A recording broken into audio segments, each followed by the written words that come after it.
Panguva ino yatiri kurarama sezvamuri kutoona izvozvi vazhinji ndoziva kuti muri kundiona paindaneti pamuri kundiona age yeindaneti handiti tiri panguva yeindaneti but ndoda kuti ndimbokuyambiraiwo hama dzangu pamusoro peindaneti iyi. Yakanaka zvakanyanya nekuti inoita kuti tinge tiri tinocommunicata. Kutaura kunoku ndataura nethousands and thousands of people if not millions kuburikidza nethis media handiti, but the same media iyoyi zvakare inogona kunge iri inokanganisa upenyu hwevanhu. So ndoda kuti ndimbotaura pamusoro pesocial media, the impact of social media kuupenyu hwevanhu nhasi.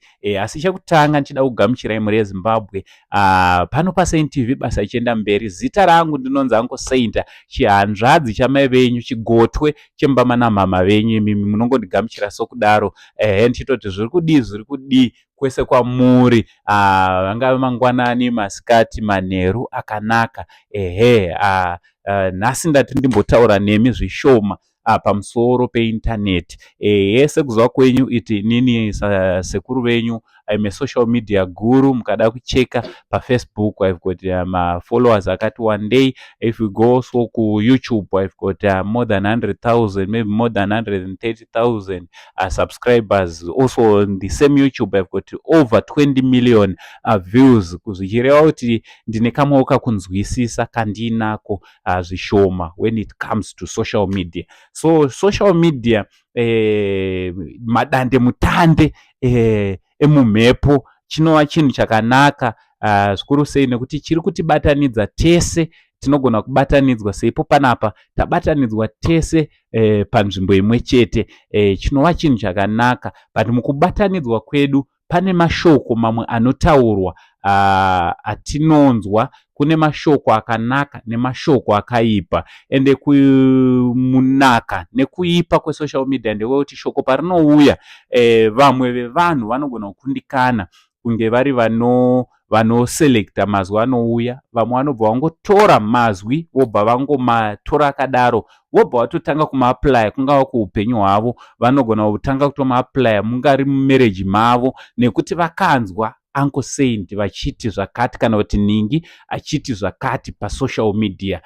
Dzimwe dzenguva inini pamwe ndinoenda ngotorawo mukuda kutsvaga maviews zvadaro iwo wozvitora wozviaplya mumba mako, imba inogona kubva yaputsika. So social media yakanaka asi yakaipa nekuti dzimwe dzenguva yakukonzeresa kuti vanhu vange vari vasanatsodzamisa pfungwa dzavo kufunga kuti zviri kutaurwa naNingi ndizvo here. Vanhu vachange vachingotarisa kuti aiwa ane vanhu vakawanda vanomufolowa, kufolowa nevanhu vakawanda vanhu vanobva vafunga kuti aiwa that makes that person kuti zvese zvaanotaura zviri right. Aiwa zvinotaurwa zvese pasocial media hazvisi zviri right. Zvimwe zvinotoputsa marelationships edu nevamwe vanhu, zvimwe zvinotoputsa upenyu hwedu isusu, zvinotoputsa kunyangwe neconfidence dzedu, zvimwe zvinotodzikisira kunyangwe nezvatinofunga zviri right zobva tareplace netoxic yezvinhu zvine zvichitaurwa dzimwe dzenguva nesocial media influencer. So social media mukunaka kwayo zvinoda kuti iwe unge uri unodzamisa pfungwa dzako kuti zviri kutaurwa nemunhu uyu ndizvo here, zviri kutaurwa nemufundisi uyu achiparidza, of course akaunganirwa nevanhu vakawanda, asi zvaari kuparidza ndizvo here zvechokwadi, zviri kutaurwa naNingi pamaringe newanano ndizvo here.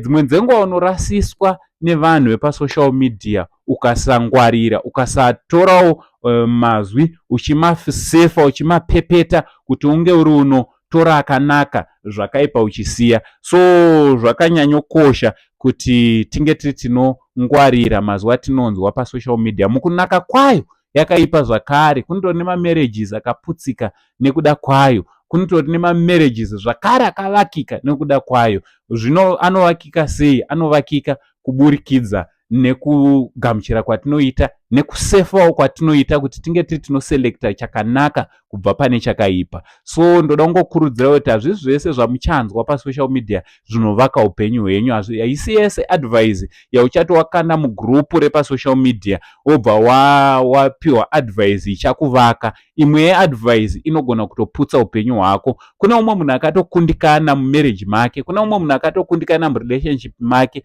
achakupa advice yekuti iwewe uchafunga kuti ndozviri right, but zvaiva right kune yake relationship. Hazvisi zvese zvinotaurwa pasocial media zviri right kulife yako iwewe. Aiwa, ndozvandangondingouya kuzokuzivisaiwo pano paSaint TV. Ndingokutaurawo my 2 cents from Uncle Saint, the only Zimbabwean uncle. What do you think about this video I'm making today? Much love and God bless.